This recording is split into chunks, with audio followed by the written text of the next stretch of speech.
이 아이 내 자식이 아니야. 친자 확인 결과가 나왔어. 수진의 얼굴에서 순간 혈색이 사라지며 바닥에 주저앉습니다. 어떻게 이런 일이. 떨리는 목소리로 중얼거립니다. 민수는 주먹으로 테이블을 치며 누구야? 철호 씨 아이야? 라고 절규합니다. 오늘 사연 시작하기 전에 구독과 좋아요는 무료 버튼이니까 꼭 눌러주세요. 여러분께 행운이 찾아올 거예요. 서울 변두리 다세대 주택가의 아침이 밝아오고 있었습니다. 좁은 골목 사이로 스며드는 햇살이 민수의 얼굴을 비춥니다. 40이 넘은 그의 얼굴에는 세월의 무게가 깊게 새겨져 있었죠. 민수는 거울 앞에서 넥타이를 매며 한숨을 내쉬었습니다. 오늘도 하루가 시작되는구나. 민수의 마음속에는 늘 무거운 짐 하나가 자리 잡고 있었습니다. 바로 무정자증이라는 진단이었죠. IMF 외환위기 이후 몸도 마음도 망가져가던 시절 병원에서 받은 그 충격적인 소식은 지금도 그의 가슴을 짓누르고 있었습니다. 남자로서의 자존감에 깊은 상처를 남긴 채 말입니다. 거울 속 자신을 바라보며 민수는 그때를 떠올렸습니다. 의사가 차갑게 던진 말들이 아직도 귓가에 맴돌았죠. 정자의 수가 현저히 부족합니다. 자연 임신은 거의 불가능할 것 같습니다. 그 순간 민수의 세상이 무너져 내렸습니다. 남자로서, 아버지로서 가져야 할 자신감이 산산조각 났죠. 여보, 아침 드세요. 수진의 목소리가 부엌에서 들려왔습니다. 수진은 30 중반의 나이에도 여전히 아름다운 여인이었습니다. 하지만 그녀의 눈가에는 말할 수 없는 피로함이 스며 있었죠. 학원 강사로 일하며 10살 된 첫째 아들 준호를 키우는 일은 결코 쉽지 않았습니다. 무엇보다 남편의 차가워진 마음과 시어머니의 끊임없는 잔소리가 그녀를 더욱 지치게 만들었습니다. 수지는 조용히 밥상을 차리며 생각에 잠겼습니다. 준호를 갖기 위해 몇 번이나 시험관 시술을 받았던 그 힘든 시간들이 떠올랐죠. 호르몬 주사로 온몸이 붓고 아팠던 날들, 매번 실패할 때마다 절망에 빠졌던 마음들, 그리고 그 과정에서 점점 멀어져가는 남편의 마음까지. 엄마, 학교 가야 해요. 준호가 가방을 매며 말했습니다. 그래, 우리 아들. 오늘도 열심히 공부하렴. 수지는 아들의 머리를 쓰다듬으며 미소를 지었지만 그 미소 뒤에는 깊은 외로움이 숨어 있었습니다. 시험관 시술로 어렵게 얻은 소중한 아들이었지만 그 과정에서 남편과의 관계는 점점 멀어져만 갔습니다. 준호가 태어난 후에도 민수는 예전의 따뜻함을 되찾지 못했죠.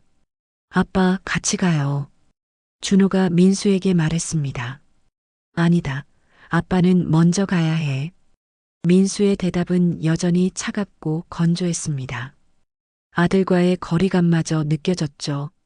아이를 사랑하지만 어떻게 표현해야 할지 모르겠는 아버지의 마음이었습니다. 민수는 아침을 거의 먹지 않고 회사로 향했습니다.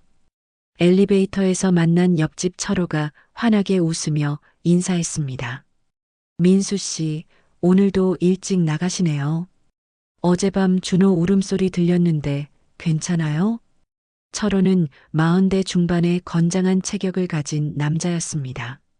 건설업으로 성공을 거둔 그였지만 과거 빚더미 속에서 집안을 잃었던 아픈 기억이 있었죠. 그런 상처 때문인지 혼자 사는 이웃들에게 유독 따뜻한 마음을 보였습니다. 특히 수진에게는 은근한 관심과 동정심을 품고 있었습니다. 별일 아닙니다. 신경 쓰지 마세요. 민수의 대답은 늘 짧고 건조했습니다. 사람들과의 관계조차 서먹해진 지 오래였죠. 철호의 친절함이 부담스럽기도 했습니다. 철호는 민수의 뒷모습을 바라보며 안타까운 마음이 들었습니다. 한때는 유쾌하고 사교적이었던 민수가 언제부터인가 이렇게 변해버렸죠. 무엇이 그를 이렇게 만들었는지 궁금했지만 함부로 물어볼 수는 없었습니다. 오후가 되자 수지는 학원에서 돌아와 빨래를 널고 있었습니다. 창문 너머로 철호가 화분에 물을 주는 모습이 보였습니다. 철호는 수진을 발견하고 손을 흔들었죠. 수진 씨, 오늘 많이 바쁘셨죠? 준호는 학원 잘 갔나요? 그냥 평소와 같아요. 준호도 잘 갔어요. 철호 씨가 항상 신경 써주셔서 고마워요. 뭐요? 이웃끼리 당연한 거죠.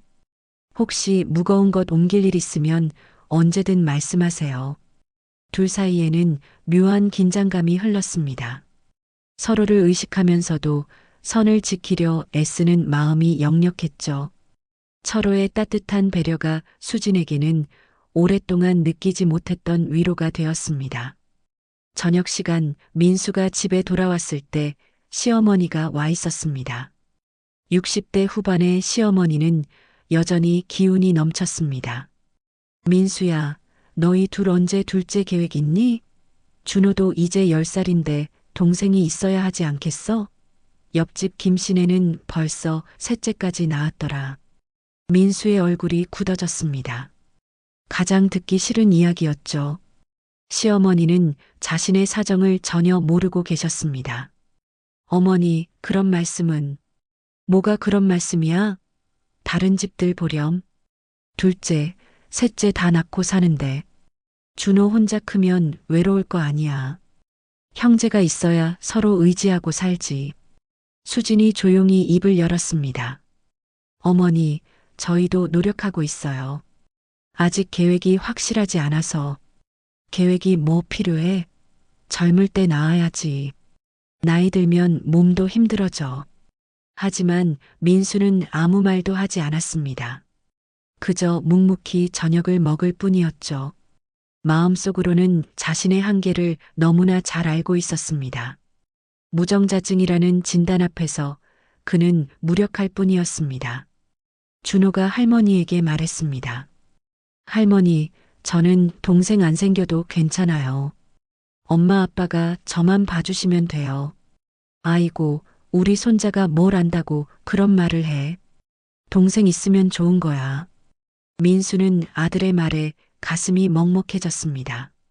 준호가 어른스럽게 상황을 이해하려는 모습이 안쓰러웠죠.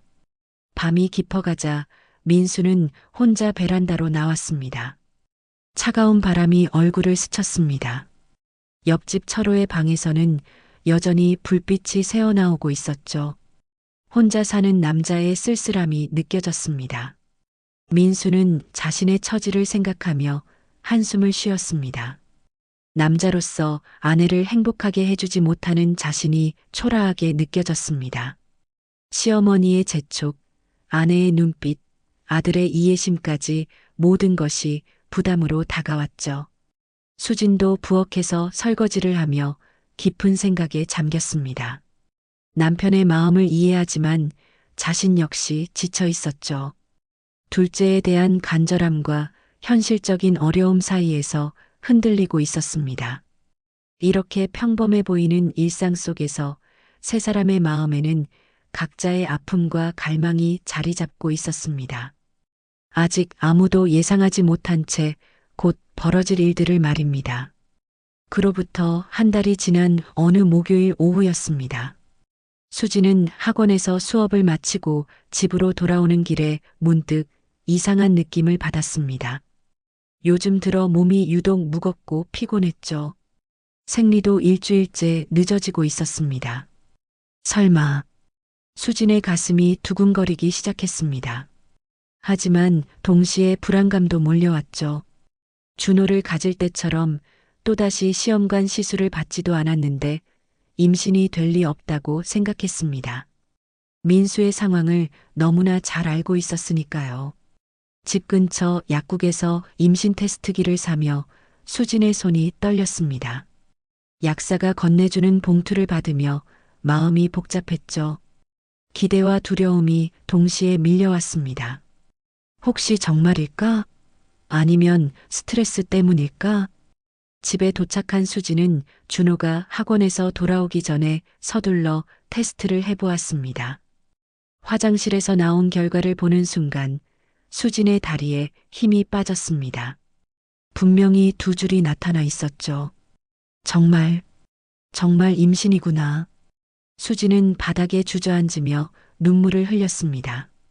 기쁨과 당황스러움이 뒤섞인 복잡한 감정이었죠. 얼마나 간절히 원했던 둘째였지만 어떻게 이런 일이 가능한지 이해할 수 없었습니다.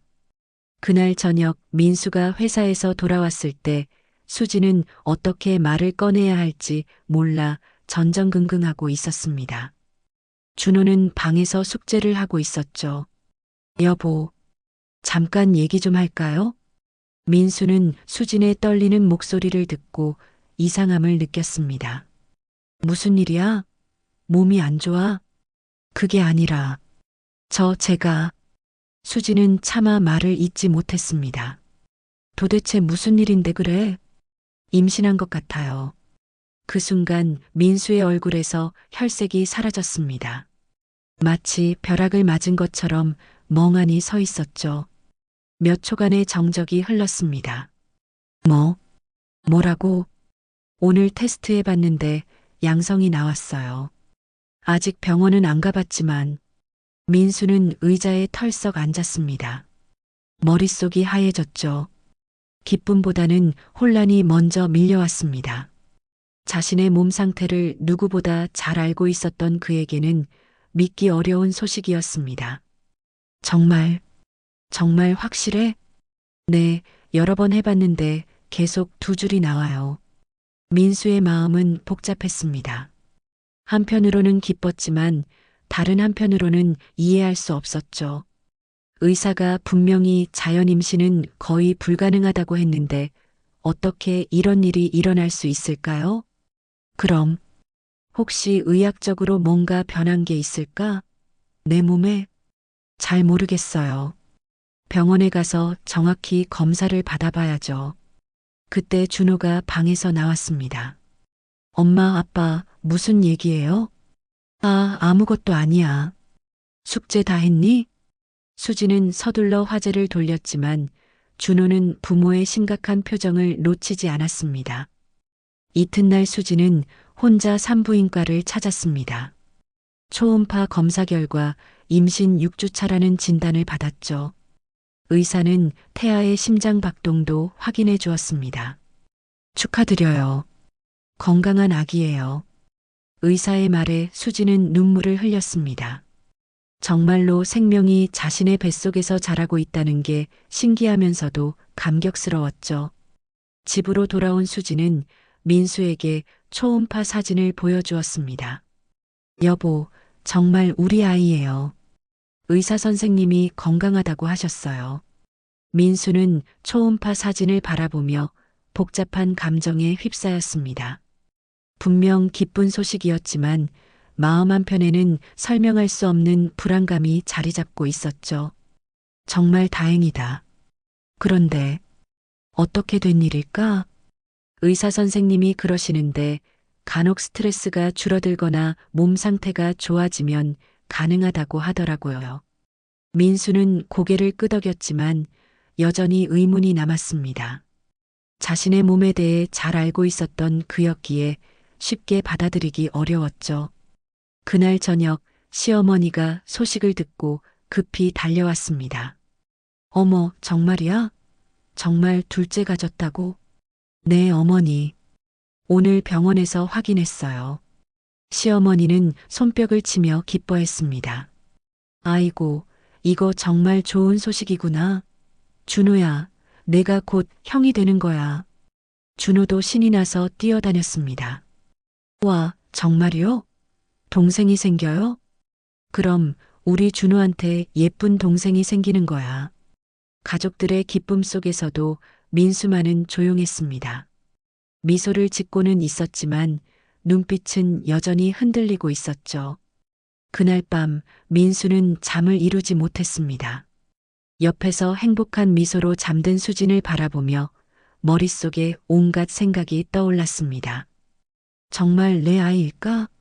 의사가 분명히 불가능하다고 했는데 민수는 이런 생각을 하는 자신이 싫었지만 도저히 떨쳐낼 수 없었습니다.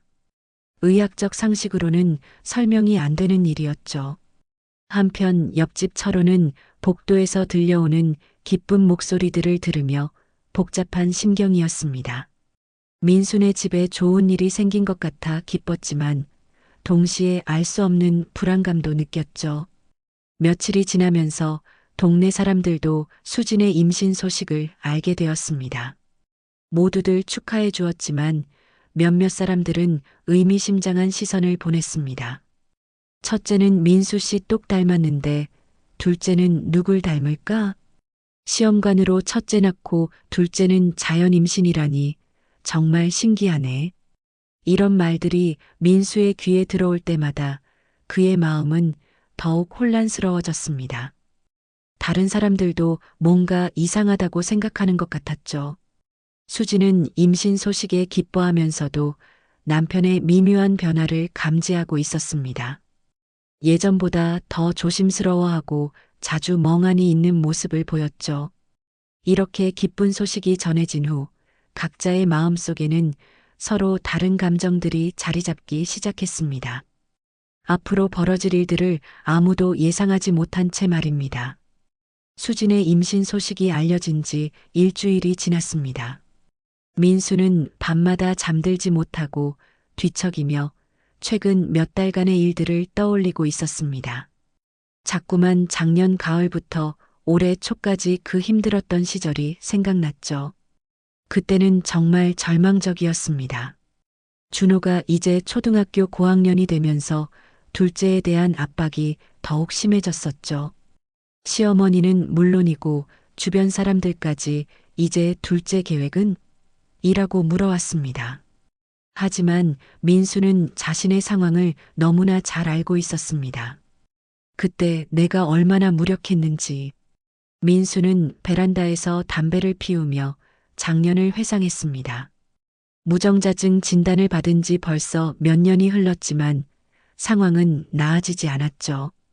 오히려 나이가 들면서 더욱 절망적이 되어 갔습니다.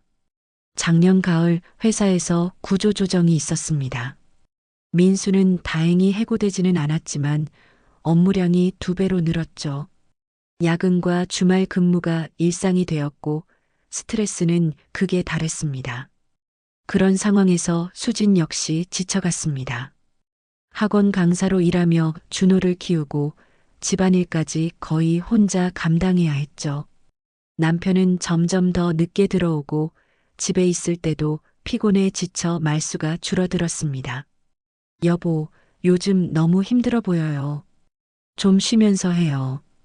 어느 날 밤 수진이 조심스럽게 말을 꺼냈습니다.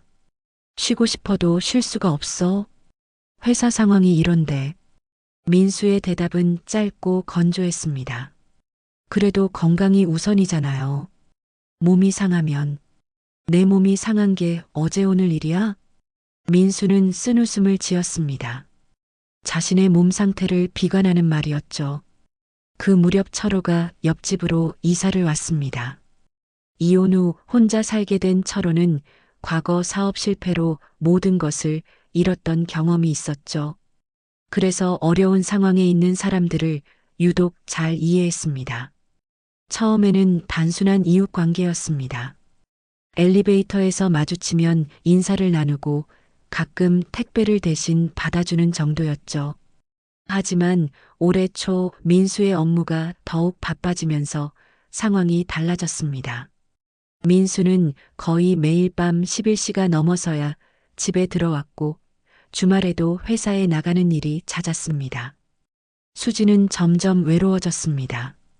준호와 둘이서 보내는 시간이 대부분이었고 남편과 제대로 된 대화를 나눈 지도 오래되었죠. 그런 어느 날 오후 수진이 마트에서 장을 보고 돌아오다가 계단에서 넘어질 뻔했습니다. 무거운 쇼핑백 때문에 균형을 잃었죠. 그때 철호가 나타났습니다. 수진 씨, 괜찮으세요? 다칠 뻔했네요. 아, 고마워요. 괜찮아요. 제가 들어드릴게요. 너무 무거운데 혼자 어떻게 들고 올라가려고 했어요? 철호는 자연스럽게 수진의 쇼핑백을 받아들었습니다.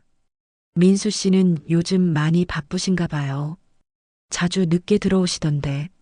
네, 회사 일이 많아서요. 혼자서 다 하시느라 고생이 많으세요. 철호의 따뜻한 말에 수지는 오랫동안 느끼지 못했던 위로를 받았습니다. 그 이후로 철호는 자주 수진을 도와주었습니다. 무거운 것을 옮겨주거나 준호가 아플 때 병원에 데려다 주기도 했죠. 수진에게는 고마운 이웃이었습니다. 3월 어느 날 밤 민수가 또다시 회식으로 늦게 들어온다고 연락했습니다. 수진은 혼자 저녁을 먹고 있었는데 갑자기 전기가 나갔습니다. 당황한 수진이 복도로 나가자 철호도 나와 있었습니다. 정전인 것 같네요. 제가 전기 좀 볼게요. 철호는 손전등을 들고 전기 계량기를 확인했습니다. 차단기가 내려갔네요. 금방 해결할게요. 정말 고마워요. 준호가 무서워해서 괜찮아요. 이웃끼리 당연한 거죠. 전기가 다시 들어온 후 수지는 철호에게 차 한 잔이라도 대접하고 싶었습니다. 들어오셔서 차 한 잔 하세요. 매번 도움만 받아서 죄송해요. 괜찮은데요. 민수 씨 들어오시면 아직 안 오실 것 같아요. 회식이라고 하셔서. 그날 밤 두 사람은 거실에서 차를 마시며 이야기를 나눴습니다. 서로의 어려움을 털어놓으며 위로를 주고받았죠. 요즘 정말 힘드세요? 철호의 진심 어린 물음에 수지는 솔직하게 마음을 열었습니다. 남편이 너무 바빠서 저도 외롭고 준호도 아빠를 그리워해요. 민수 씨도 어쩔 수 없는 상황이겠지만 수진 씨가 너무 혼자 감당하고 계시는 것 같아요. 그 순간 수진의 눈에서 눈물이 흘렀습니다. 오랫동안 참아왔던 감정이 터져나왔죠. 철호는 당황스러웠지만 수진을 위로하려 했습니다. 그리고 그 순간의 외로움과 연민이 두 사람을 이끌었습니다. 한 번의 실수였습니다. 두 사람 모두 즉시 후회했고 다시는 그런 일이 없어야 한다고 다짐했죠. 하지만 그 일은 지워지지 않는 기억으로 남았습니다. 지금 민수는 그 모든 것을 떠올리며 가슴이 답답했습니다. 그리고 수진의 임신 소식이 자꾸만 그 시기와 겹쳐 생각났습니다. 수진의 임신 소식이 동네에 퍼진 지 2주가 지났습니다. 민수는 출근길에 만나는 이웃들의 시선이 예전과 다르다는 것을 느끼고 있었습니다. 모두들 축하한다고 말하지만 그 뒤에 숨은 의미심장한 눈빛들이 그를 불편하게 만들었죠. 민수 씨, 정말 축하해요. 첫째 준호는 아버지 판박이던데 둘째는 누굴 닮을까요? 아파트 엘리베이터에서 만난 3층 김 씨가 웃으며 말했습니다. 하지만 그 웃음 뒤에는 뭔가 탐색하는 듯한 시선이 있었죠. 아직 모르죠. 태어나 봐야. 민수는 짧게 대답하고 서둘러 엘리베이터에서 내렸습니다. 이런 대화들이 점점 부담스러워졌습니다. 회사에서도 동료들이 비슷한 반응을 보였습니다. 야, 민수야. 둘째 가졌다며? 축하한다. 그런데 첫째 때는 시험관으로 했다고 하던데 이번엔 자연 임신이라니 신기하네. 그러게 말이야. 의학적으로 어떻게 가능한 거지? 동료들의 호기심 어린 질문에 민수는 점점 예민해졌습니다. 자신도 똑같은 의문을 갖고 있었기 때문이죠. 점심시간에 민수는 혼자 병원 비뇨기과를 찾았습니다. 몇 년 전 자신을 치료했던 의사를 만나기 위해서였죠. 선생님, 제가 폐쇄성 무정자증 진단을 받았는데 자연 임신이 가능한 건가요? 매우 드물긴 하지만 가능합니다.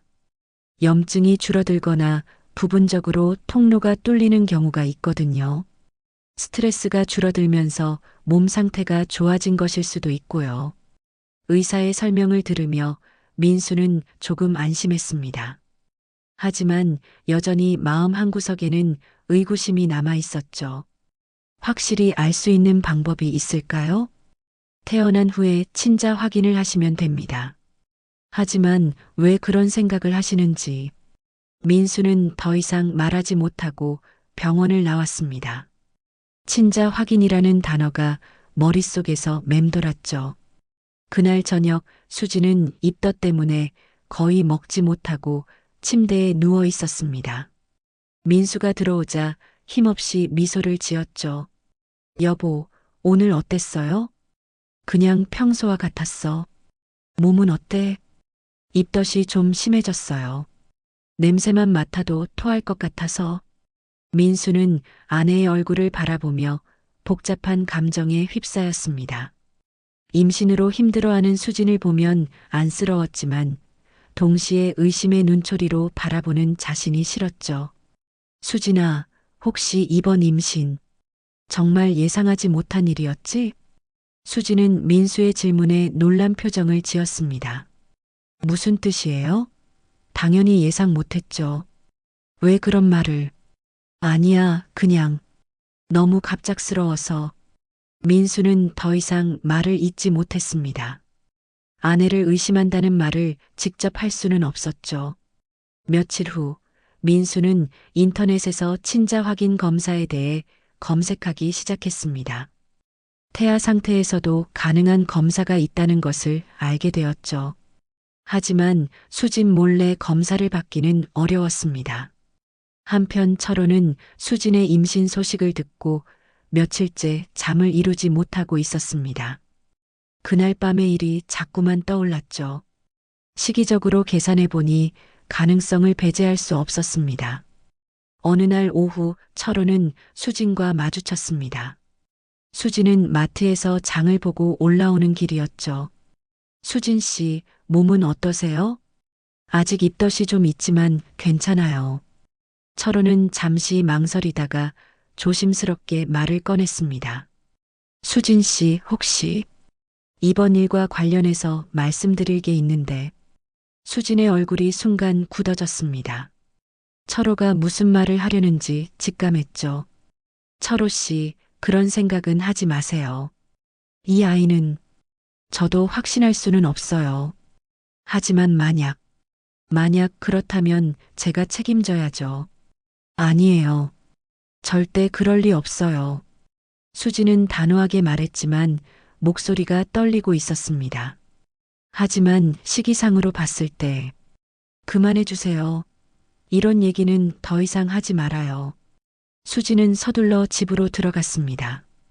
철호는 복도에 혼자 남아 한숨을 쉬었죠.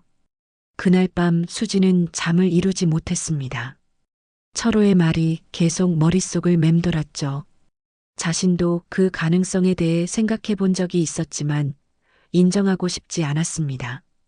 며칠 후 민수는 마침내 결심을 했습니다. 인터넷으로 검색한 검사기관에 전화를 걸었죠. 태아 친자 확인 검사가 가능한가요? 네, 가능합니다. 임신 9주 이후부터 가능하고요. 산모의 혈액으로 검사할 수 있습니다. 비용은 얼마나 되나요? 약 150만 원 정도입니다. 결과는 일주일 후에 나와요. 민수는 전화를 끊고 깊은 고민에 빠졌습니다. 아내 몰래 검사를 받을 방법을 찾아야 했죠. 그런 민수의 마음을 아는지 모르는지 준호가 다가왔습니다. 아빠, 동생 생겨서 기뻐요. 형이 되는 거잖아요. 준호의 순수한 미소를 보며 민수의 마음은 더욱 복잡해졌습니다. 만약 검사 결과가 좋지 않다면 이 아이에게 어떻게 설명해야 할까요? 준호야, 너는 동생이 생기면 뭘 하고 싶어? 같이 놀고 싶어요. 그리고 제가 형이니까 잘 돌봐줄 거예요. 준호의 대답에 민수는 가슴이 아팠습니다. 아직 아무것도 확실하지 않은데 이미 온 가족이 둘째를 기다리고 있었죠. 이때 수진이 부엌에서 나왔습니다. 준호야, 아빠하고 무슨 얘기해? 동생 얘기해요. 빨리 보고 싶어요. 수진은 배를 쓰다듬으며 미소를 지었습니다. 하지만 그 미소 뒤에는 복잡한 감정이 숨어 있었죠. 우리 모두 기다리고 있어. 건강하게 태어나길 바라면서 민수는 아내의 말을 들으며 결심을 굳혔습니다. 더 이상 이런 의심 속에서 살 수는 없었죠. 진실을 알아야 했습니다. 그날 밤 민수는 혼자 베란다에서 담배를 피우며 철호의 집을 바라봤습니다. 불빛이 켜져 있었죠. 혹시 철호도 같은 생각을 하고 있는 건 아닐까요? 동시에 철호는 자신의 방에서 민수네 집을 바라보고 있었습니다. 두 남자는 서로를 의식하면서도 진실에 대한 두려움을 안고 있었죠. 수지는 침실에서 배를 만지며 조용히 중얼거렸습니다. 제발, 제발 아무 일 없기를. 하지만 운명의 수레바퀴는 이미 돌아가기 시작했습니다. 곧 모든 것이 밝혀질 때가 올 것이었죠. 민수가 친자 확인 검사를 결심한 지 일주일이 지났습니다. 그는 수진 몰래 검사를 받을 기회를 엿보고 있었죠. 마침 수진이 정기 검진을 받으러 산부인과에 간다고 했을 때 민수는 함께 가겠다고 제안했습니다. 여보, 제가 혼자 가도 괜찮아요. 바쁘실 텐데. 아니야, 같이 가자. 나도 아기 상태가 궁금해. 민수의 갑작스러운 관심에 수지는 놀랐지만 기뻤습니다. 오랫동안 무관심했던 남편이 드디어 임신에 관심을 보이는 것 같았죠. 병원에 도착한 민수는 수진이 진료를 받는 동안 밖에서 기다렸습니다. 그리고 은밀히 간호사에게 다가갔죠. 실례합니다. 제 아내가 김수진인데 혹시 태아 친자 확인 검사를 받을 수 있을까요? 간호사는 민수의 질문에 당황스러운 표정을 지었습니다. 그런 검사는 따로 예약을 하셔야 하고 산모의 동의가 필요한데요. 아내가 동의했어요. 다만 깜짝 선물로 하려고 해서 비밀로 하고 싶거든요. 민수는 거짓말을 했습니다. 간호사는 여전히 의심스러운 눈으로 바라봤죠. 그래도 산모 본인이 직접 오셔야. 그럼 다음에 다시 오겠습니다. 민수는 포기할 수밖에 없었습니다. 수진이 진료실에서 나올 때까지 마음이 조급했죠. 어떻게 됐어? 아기가 건강하대요. 심장 박동도 정상이고. 수진은 환한 미소를 지으며 초음파 사진을 보여주었습니다. 민수는 그 사진을 보며 복잡한 감정에 휩싸였죠. 집으로 돌아오는 길에 민수는 다른 방법을 생각해 봤습니다. 그때 휴대폰이 울렸습니다.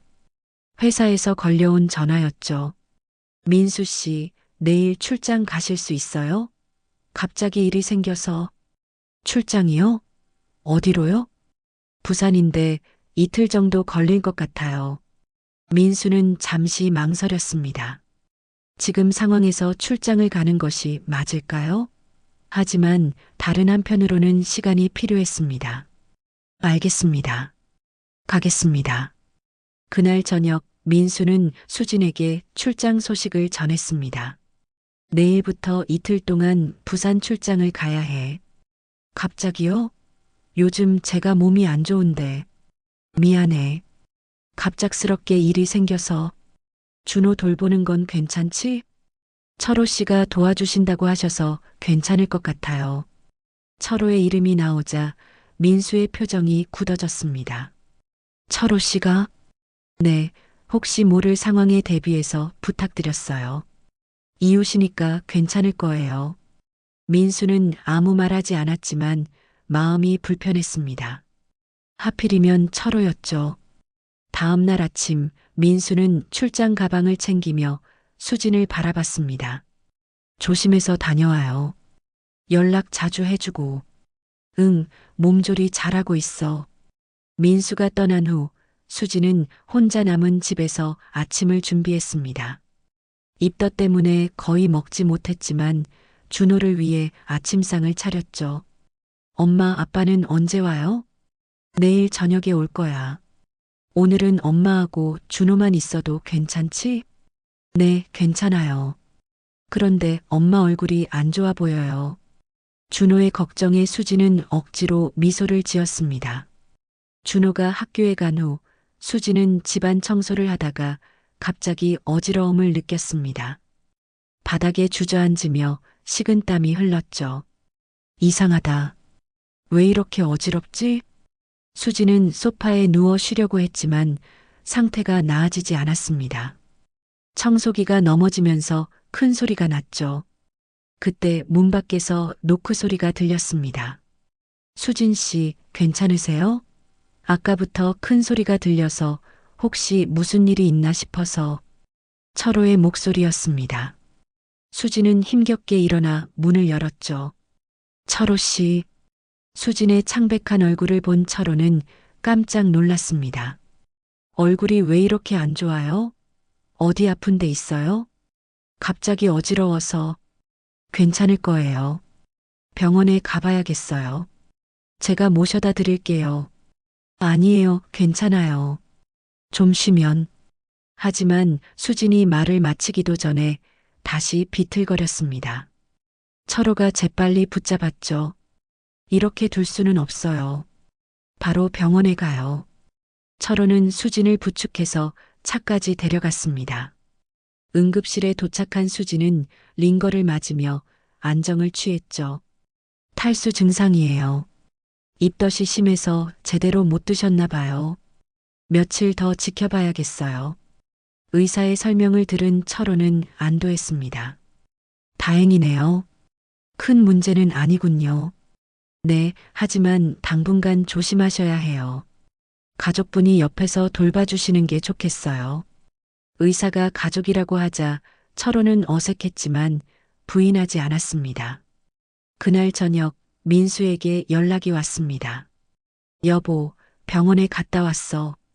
탈수 증상이었는데 지금은 괜찮아. 뭐? 병원에? 왜 갑자기? 입덧이 심해져서. 철호 씨가 도와주셔서 다행이었어요. 또다시 철호의 이름이 나오자 민수는 불안해졌습니다. 철호 씨가 함께 갔다고? 네, 혼자서는 갈 수 없는 상황이었거든요. 내가 지금 당장 가겠어. 아니에요, 괜찮아요. 일 끝내고 오세요. 민수는 출장지에서 밤새 잠을 이루지 못했습니다. 아내가 위험한 상황에서 철호에게 의존하고 있다는 사실이 견디기 어려웠죠. 한편 수지는 집에 돌아와 침대에 누워 있었습니다. 철호가 죽을 끓여서 가져다 주었죠. 많이 드세요. 몸이 약해져 있어서 영양 공급이 중요해요. 정말 고마워요, 철호 씨. 매번 이렇게 도움을 받아서. 괜찮아요. 이웃끼리 당연한 거죠. 철호는 수진을 돌보면서도 마음이 무거웠습니다. 혹시 자신 때문에 수진이 이런 고생을 하는 건 아닐까 하는 죄책감이 들었죠. 수진 씨, 혹시 스트레스 받는 일이 있었나요? 임신 중에는 정신적 안정이 중요한데. 그냥 여러 가지 생각이 많아서요. 수진의 대답에 철호는 더 이상 묻지 않았습니다. 하지만 둘 다 같은 생각을 하고 있다는 것을 알 수 있었죠. 그날 밤 준호가 학원에서 돌아왔습니다. 엄마, 괜찮아요? 철호 아저씨가 병원에 다녀왔다고 하던데. 응, 괜찮아. 조금 어지러웠던 것뿐이야. 다행이에요. 동생도 괜찮죠? 준호가 배를 만지며 물었습니다. 수지는 아들의 순수한 모습에 눈물이 나려고 했죠. 응, 동생도 괜찮아. 우리 준호가 걱정해줘서 고마워.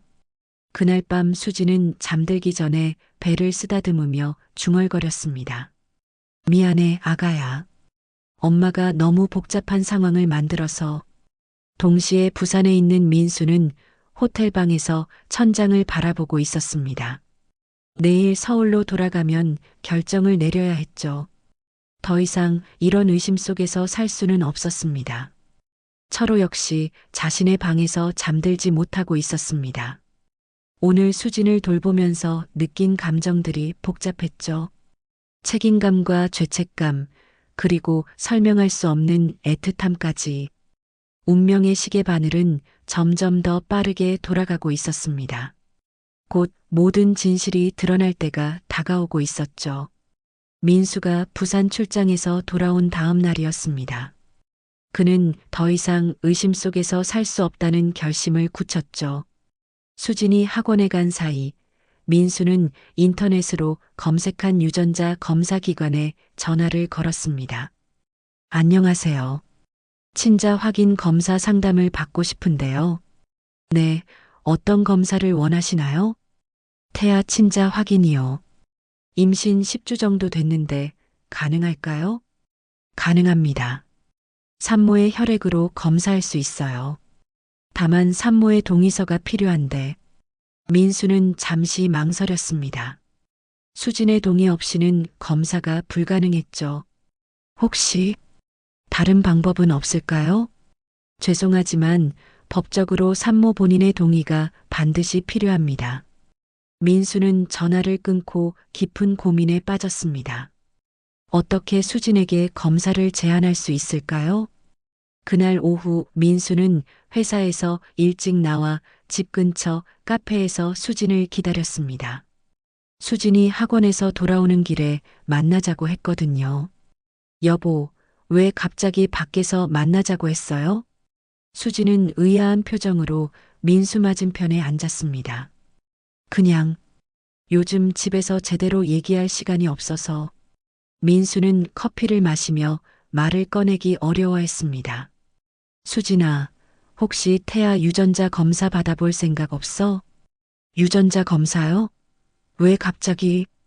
요즘 다들 받는다고 하더라고. 아기 건강 상태도 알 수 있고. 수진은 민수의 의도를 눈치채지 못했습니다. 필요한 건가요? 정기 검진에서는 별다른 말씀 안 하시던데. 그냥 더 확실하게 알고 싶어서. 우리 나이도 있고 비용이 많이 들지 않나요? 돈은 괜찮아. 아기를 위한 거니까. 수지는 잠시 생각해 봤습니다. 남편이 이렇게 적극적으로 나서는 것이 신기했죠. 그럼 다음에 병원 갈 때 상담 받아볼까요? 응, 그래. 빨리 받는 게 좋을 것 같아. 민수는 겉으로는 차분한 척했지만 속으로는 초조했습니다. 그날 저녁 준호가 숙제를 하는 동안 수진과 민수는 거실에서 태아용품 카탈로그를 보고 있었습니다. 이 유모차 어때요? 준호 때 쓴 건 이제 낡아서. 응, 좋네. 색깔은 뭘로 할까? 아직 성별을 몰라서. 다음 검진 때 알 수 있을 거예요. 그때 벨이 울렸습니다. 철호였죠. 안녕하세요. 어제 병원 다녀오신 후 어떠세요? 철호는 과일 바구니를 들고 있었습니다. 많이 좋아졌어요. 과일까지 사오시고 정말 고마워요. 수지는 철호를 거실로 안내했습니다. 민수는 철호를 보며 불편한 기색을 드러냈죠. 민수 씨, 출장 다녀오셨네요. 수진 씨가 어제 많이 힘들어 하셨어요. 그래서 고맙습니다. 덕분에 큰일 안 당했네요. 민수의 말은 정중했지만 냉랭했습니다. 이웃끼리 당연한 거죠. 앞으로도 무슨 일 있으면 언제든 말씀하세요. 철호는 분위기가 어색함을 느꼈지만 수진을 걱정하는 마음을 감출 수 없었습니다. 그런데 임신 중에는 정말 조심하셔야 해요. 스트레스도 태아에게 좋지 않고. 철호의 말에 민수가 반응했습니다. 스트레스요? 무슨 스트레스가 있을까요? 아, 그냥 일반적인 얘기예요. 임신부들이 보통 그렇잖아요. 하지만 민수는 철호의 말이 의미심장하게 들렸습니다. 철호가 돌아간 후 민수는 수진에게 물었습니다. 철호 씨가 자주 와? 가끔요. 특히 어제는 정말 도움이 됐어요. 그 사람이 왜 그렇게 신경을 쓰는 걸까? 이웃이니까 그런 거 아닐까요? 혼자 사시니까 외로우실 수도 있고. 수진의 대답에 민수는 더 이상 묻지 않았지만 마음이 불편했습니다. 며칠 후 수진은 유전자 검사를 받기 위해 병원에 갔습니다. 민수도 함께 갔죠. 이 검사로 뭘 알 수 있나요? 수진이 의사에게 물었습니다. 태아의 염색체 이상이나 유전적 질환을 미리 알 수 있어요. 그리고 의사는 잠시 민수를 쳐다봤습니다. 친자 확인도 가능합니다. 수지는 깜짝 놀랐습니다. 친자 확인이요? 왜 그런 걸? 아, 그냥 검사 항목 중 하나예요. 원하지 않으시면 빼고 할 수 있어요. 민수가 재빨리 말했습니다. 괜찮습니다. 모든 항목 다 해주세요. 수지는 남편을 이상하게 바라봤지만 별다른 말을 하지 않았습니다. 혈액을 채취한 후 의사가 말했습니다. 결과는 일주일 후에 나와요. 전화로 알려드릴게요. 집으로 돌아오는 길에 수진이 물었습니다. 여보, 친자 확인까지 할 필요가 있었을까요? 그냥 완전한 검사를 받는 게 좋을 것 같아서. 민수는 시선을 피했습니다. 혹시 저를 의심하는 건 아니죠? 수진의 직접적인 질문에 민수는 당황했습니다. 무슨 소리야? 왜 그런 생각을 해? 그냥 요즘 이상하게 저를 바라보시는 것 같아서. 착각이야. 그런 생각은 하지 마. 하지만 수지는 뭔가 이상함을 느꼈습니다. 남편의 행동이 예전과 달랐죠. 그날 밤 수지는 잠들지 못하고 뒤척였습니다. 철호와의 일이 떠올랐죠. 혹시 민수가 뭔가 눈치챈 건 아닐까요? 한편 민수도 잠을 이루지 못했습니다. 일주일 후 결과가 나오면 모든 것이 명확해질 텐데 그때까지 어떻게 버텨야 할까요? 며칠이 지나면서 집안 분위기는 점점 어색해졌습니다. 민수는 평소보다 말수가 줄었고 수지는 남편의 눈치를 살펴야 했죠. 준호도 부모의 변화를 눈치챘습니다. 엄마, 아빠가 요즘 왜 그래요? 화난 것 같은데. 아니야, 아빠는 그냥 일이 힘드신 거야. 동생 때문에 싸우는 거예요? 준호의 질문에 수지는 가슴이 아팠습니다. 아니야, 절대 그런 게 아니야. 동생은 우리 모두가 기다리는 소중한 아기야. 하지만 수진 자신도 확신할 수 없었습니다. 그런 어느 날 오후 철호가 수진에게 조심스럽게 말을 꺼냈습니다. 수진 씨, 요즘 많이 힘들어 보이세요. 민수 씨와 무슨 문제라도 있나요? 아니에요, 별일 없어요. 혹시 저 때문에 스트레스 받는 건 아니죠? 철호의 질문에 수지는 움찔했습니다. 무슨 말씀이세요? 그냥 제가 너무 자주 찾아와서 민수 씨가 불편해 하시는 것 같아서. 그런 건 아니에요. 철호 씨가 도움을 많이 주셔서 고마울 뿐이에요. 하지만 수진도 남편의 변화를 느끼고 있었습니다. 수진 씨, 혹시 그때 일 때문에 마음이 무거우신가요? 철호가 조심스럽게 물었습니다. 수진은 더 이상 대답할 수 없었죠. 철호 씨, 그런 얘기는 하지 말아요. 과거는 과거예요. 하지만 만약 이번 임신과 관련이 있다면. 아니에요. 절대 그럴 리 없어요. 수지는 거의 소리를 지르듯 말했습니다. 하지만 그 목소리에는 확신보다는 불안이 묻어 있었죠. 이렇게 모든 사람이 각자의 불안과 의심 속에서 하루하루를 버텨나가고 있었습니다.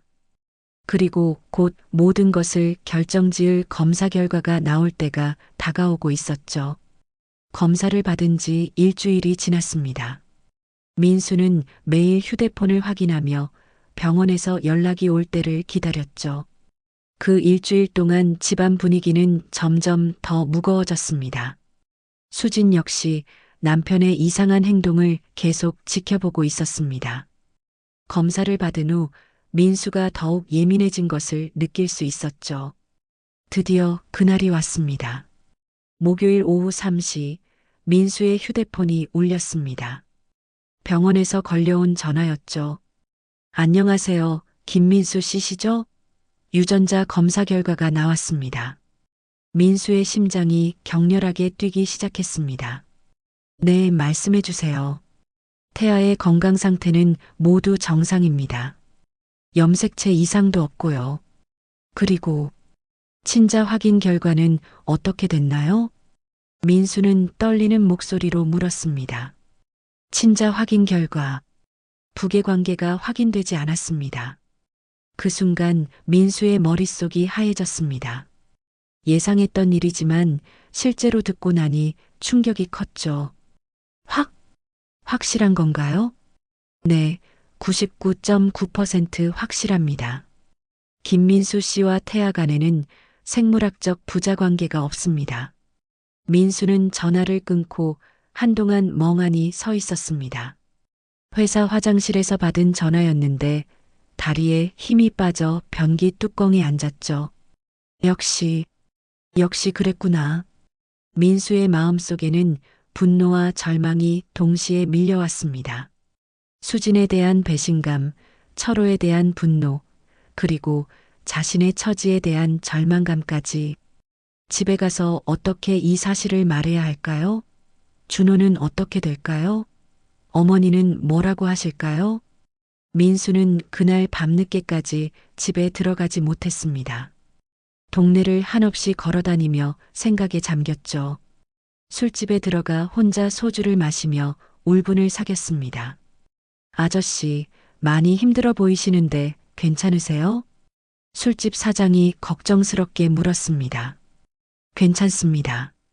그냥 인생이 힘들어서요. 민수는 계속 술을 마셨습니다. 취할 때까지 마시고 싶었죠. 한편 수지는 민수가 늦는다는 연락도 없이 들어오지 않자 걱정하기 시작했습니다. 준호야, 아빠한테 전화 한번 해볼까? 네, 해보세요. 하지만 민수는 전화를 받지 않았습니다. 밤 11시가 넘어서야 민수가 집에 돌아왔습니다. 술에 많이 취한 상태였죠. 여보, 어디 갔다 와요? 연락도 안 하고. 수진이 현관에서 민수를 맞았습니다. 그냥 좀 돌아다녔어. 민수의 술 냄새가 심했습니다. 많이 마셨네요. 왜 이렇게까지? 마시고 싶어서 마셨어. 문제 있어? 민수의 말투가 거칠어졌습니다. 준호가 걱정했어요. 아빠가 왜 안 오냐고. 준호는 잘 자고 있지? 민수는 아들 얘기가 나오자 마음이 더욱 아팠습니다. 네, 잠들었어요. 내일 얘기하고 오늘은 쉬어요. 수지는 취한 남편과 대화하기가 어려웠습니다. 다음 날 아침 민수는 숙취에 시달리며 일어났습니다. 어제 일이 꿈이었으면 좋겠다고 생각했지만 현실이었죠. 수진이 아침을 준비하며 말했습니다. 여보, 어제 검사 결과 나왔나요? 병원에서 연락 왔었는데. 민수는 잠시 말을 멈췄습니다. 이제 말해야 할 시간이었죠. 수진아, 잠깐 얘기 좀 하자. 수진은 민수의 심각한 표정을 보고 불안해졌습니다. 무슨 일이에요? 민수는 검사 결과지를 테이블 위에 놓았습니다. 검사 결과가 나왔어. 수진은 서류를 들여다봤지만 의학 용어들을 이해하기 어려웠습니다. 결과가 어떻게 됐어요? 이 아이, 내 자식이 아니야. 그 말을 듣는 순간 수진의 얼굴에서 혈색이 사라졌습니다. 뭐라고요? 친자 확인 결과야. 이 아이는 내 친자가 아니라고 나왔어. 수진은 바닥에 주저앉았습니다. 예상했던 일이지만 실제로 확인되니 충격이 컸죠. 어떻게 이런 일이. 나도 묻고 싶어. 어떻게 이런 일이 생겼는지. 민수의 목소리는 차갑고 절망적이었습니다. 여보, 저는. 수지는 말을 잇지 못했습니다. 무엇이라고 변명해야 할까요? 그때 준호가 방에서 나왔습니다.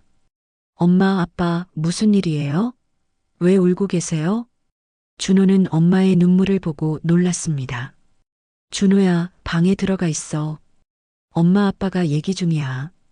민수가 아들에게 말했습니다. 동생 때문에 싸우는 거예요? 준호의 순수한 질문에 민수는 가슴이 찢어지는 것 같았습니다. 아니야, 준호야. 그냥 어른들 얘기야. 준호는 불안한 표정으로 방으로 들어갔습니다. 수진이 울음을 터뜨렸습니다. 미안해요. 정말 미안해요. 미안하다고? 그걸로 끝이야?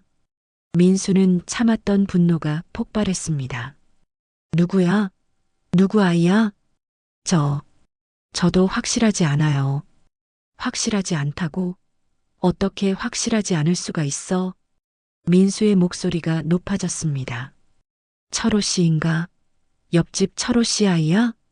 수지는 고개를 들 수 없었습니다. 대답해. 철호 씨 아이냐고. 아마 그럴 거예요.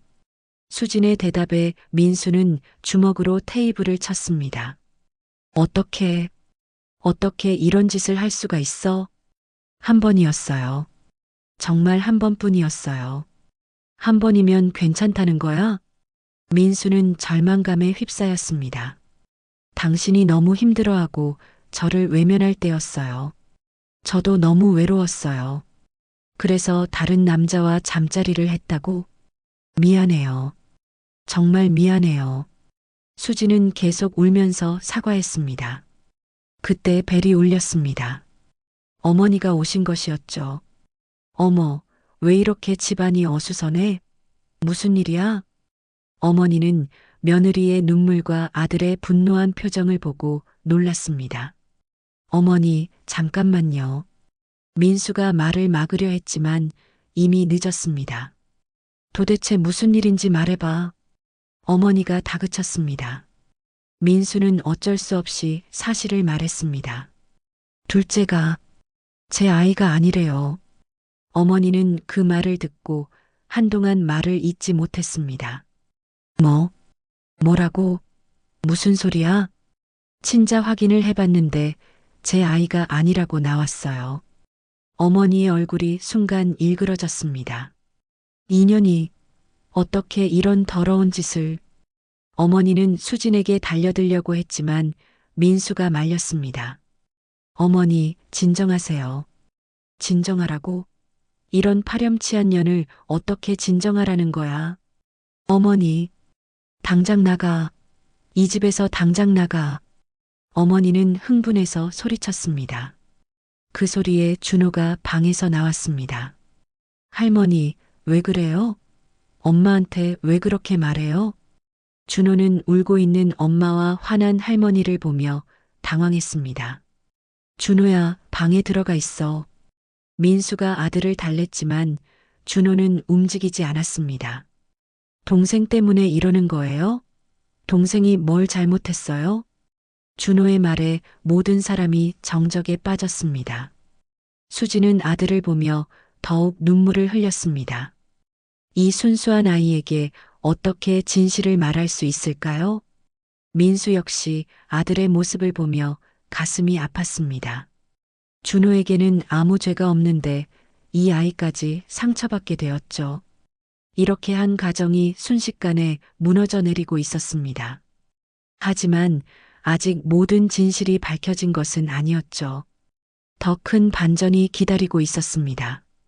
집안이 아수라장이 된 지 1시간이 지났습니다.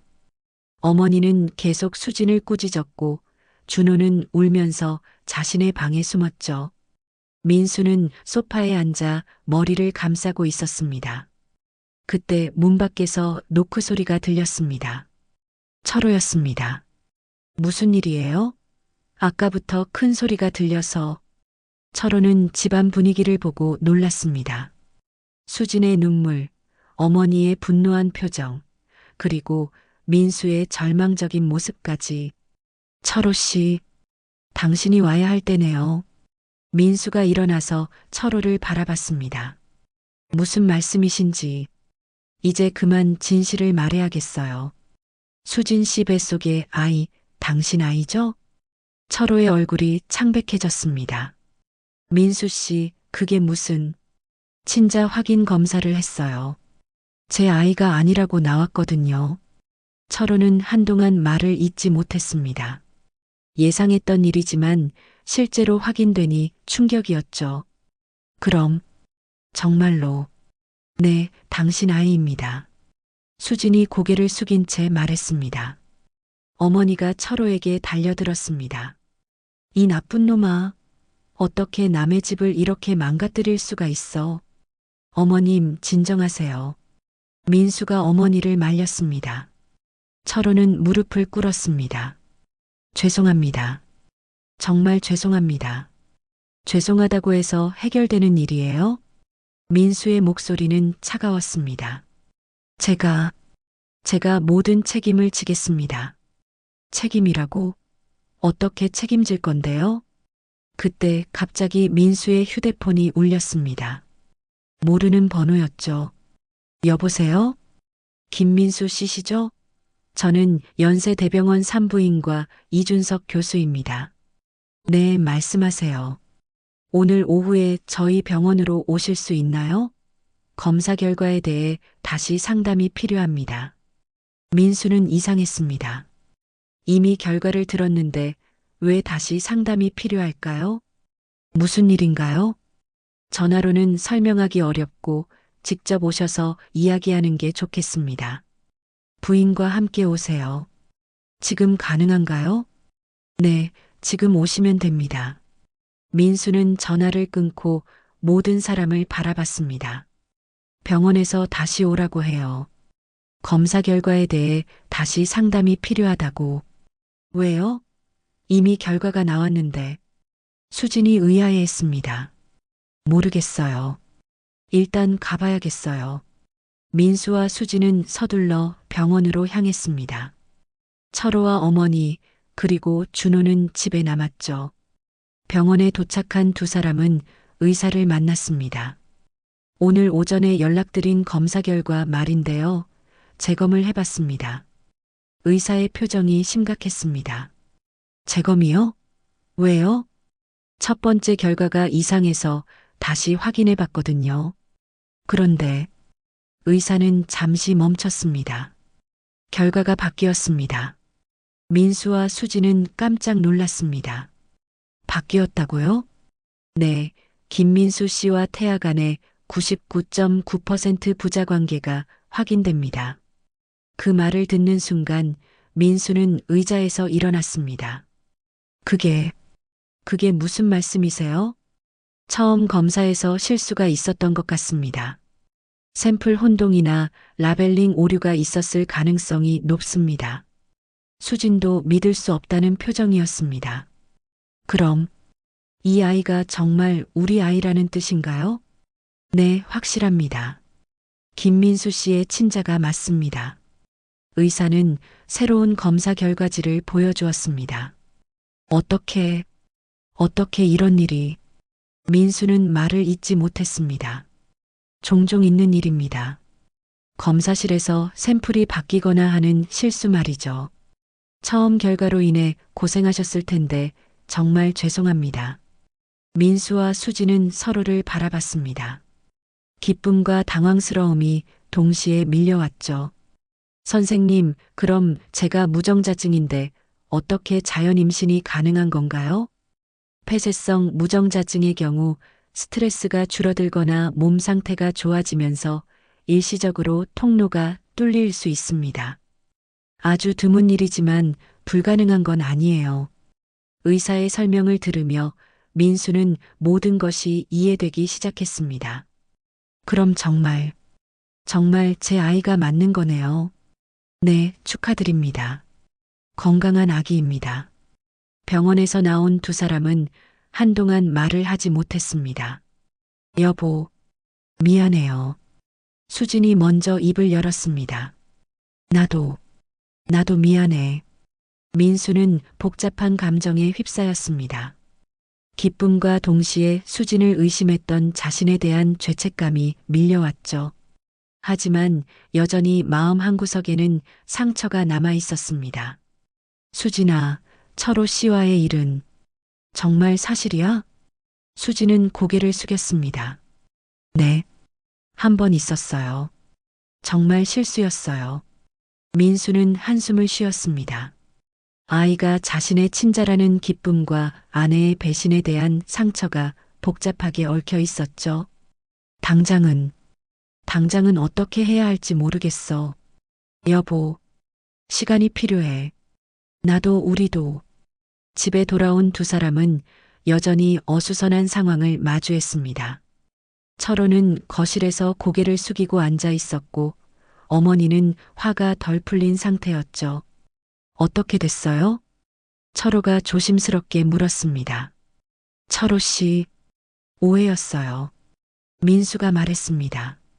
오해라고요? 병원에서 검사 실수가 있었대요. 이 아이는 제 친자가 맞아요. 그 말을 듣는 순간 모든 사람이 놀랐습니다. 정말, 정말인가요? 철호의 목소리가 떨렸습니다. 네, 재검 결과 확실하다고 하네요. 어머니도 믿을 수 없다는 표정이었습니다. 그럼 이 난리가 다 헛일이었다는 거야? 결과적으로는 그렇네요. 민수의 목소리는 여전히 무겁였습니다. 철호는 안도의 한숨을 쉬었지만 동시에 민망함을 느꼈습니다. 정말 다행이지만 제가 일으킨 일은 변하지 않잖아요. 네, 그래요. 민수는 솔직하게 말했습니다. 저는 이제 어떻게 해야 할까요? 잘 모르겠어요. 지금은 너무 복잡해서. 그때 준호가 조심스럽게 방에서 나왔습니다. 엄마, 아빠, 동생은 괜찮은 거예요? 준호의 목소리에는 여전히 불안감이 묻어 있었습니다. 응, 준호야. 동생은 건강해. 수진이 아들에게 다가갔습니다. 그럼, 이제 안 싸워요? 준호가 조심스럽게 물었습니다. 민수는 아들을 바라보며 가슴이 아팠습니다. 어린아이가 이런 일을 겪어야 했다는 것이 미안했죠. 준호야, 아빠가 미안해. 내가 무서웠을 텐데. 아빠, 저 잘못한 거 없죠? 준호의 질문에 민수는 눈물이 났습니다. 아니야, 우리 준호는 잘못한 게 하나도 없어. 어른들이 문제였어. 민수는 아들을 끌어안았습니다. 이제 괜찮아질 거죠? 준호가 작은 목소리로 물었습니다. 시간이 좀 걸릴 것 같아. 하지만 아빠가 노력할게. 민수는 솔직하게 말했습니다. 철호가 조용히 일어났습니다. 저는 이제 가보겠습니다. 철호 씨, 민수가 철호를 불렀습니다. 당분간은 거리를 두는 게 좋을 것 같아요. 네, 알겠습니다. 철호는 고개를 숙이고 집을 나갔습니다. 어머니가 수진에게 다가왔습니다. 수진아, 어머니가 너무 심하게 말했구나. 어머니, 이해해요. 수진은 어머니의 손을 잡았습니다. 하지만 아직 모든 게 정리된 건 아니야. 어머니의 말에 수진은 고개를 끄덕였습니다. 그날 밤 민수와 수진은 각자 다른 방에서 잠을 청했습니다. 기쁜 소식이었지만 아직 치유되지 않은 상처들이 남아 있었죠. 며칠이 지나면서 가족은 천천히 일상을 되찾아갔습니다. 하지만 예전과는 달랐습니다. 서로에게 더 조심스러워졌고 대화도 줄어들었죠. 민수는 매일 밤 혼자 베란다에 나가 담배를 피우며 생각에 잠겼습니다. 수진도 남편의 마음을 얻기 위해 조심스럽게 노력했지만 쉽지 않았죠. 그렇게 시간이 흐르면서 두 사람은 서서히 서로를 이해하기 시작했습니다. 완전한 화해는 아니었지만 가족을 지키기 위해 함께 노력하기로 다짐했죠. 몇 주가 지난 어느 날 저녁, 수진이 민수에게 말했습니다. 여보, 저 정말 후회해요. 그때 일을. 나도 후회해. 너를 그렇게 외롭게 만든 것도, 의심한 것도. 두 사람은 서로를 바라보며 조심스럽게 손을 잡았습니다. 다시 시작할 수 있을까요? 시간이 걸리겠지만 노력해보자. 민수는 아내의 배를 살며시 만지며 말했습니다. 이 아이를 위해서라도 고마워요. 기다려줘서. 수진의 눈에서 눈물이 흘렸습니다. 우리 산책이라도 할까? 오랜만에 새 식구가. 민수가 제안했습니다. 정말요? 준호도 좋아할 거예요. 그날 저녁 세 가족이 함께 동네 공원으로 산책을 나갔습니다. 준호는 오랜만에 부모가 함께 있는 모습에 기뻐했죠. 엄마, 아빠, 이제 정말 괜찮은 거죠? 응, 준호야. 이제 우리 가족 모두 함께야. 민수는 아들의 어깨에 손을 올렸습니다. 동생 이름은 뭘로 지을까요? 준호가 신이 나서 물었습니다. 우리 준호가 생각해봐. 형이니까. 그럼, 준이는 어때요? 준호의 희망이라는 뜻으로. 좋네. 준이. 예쁜 이름이다. 민수는 수진의 손을 꼭 잡았습니다. 석양이 지는 길 위에서 한 가족이 함께 걸어가고 있었습니다. 시련을 겪고 나서 더욱 단단해진 가족의 모습이었죠. 오해와 상처는 깊었지만 진실을 직면한 순간 그들은 다시 진정한 가족이 될 수 있었습니다. 그리고 이제 새로운 생명과 함께 더욱 행복한 미래를 꿈꿀 수 있게 되었습니다. 오늘의 이야기가 울림이 되었다면 주변 분들과 함께 나눠주세요. 당신의 이야기가 누군가의 인생에 닿을지도 모릅니다. 구독과 좋아요, 댓글로 함께 해주시면 앞으로 더 좋은 이야기로 찾아뵙겠습니다.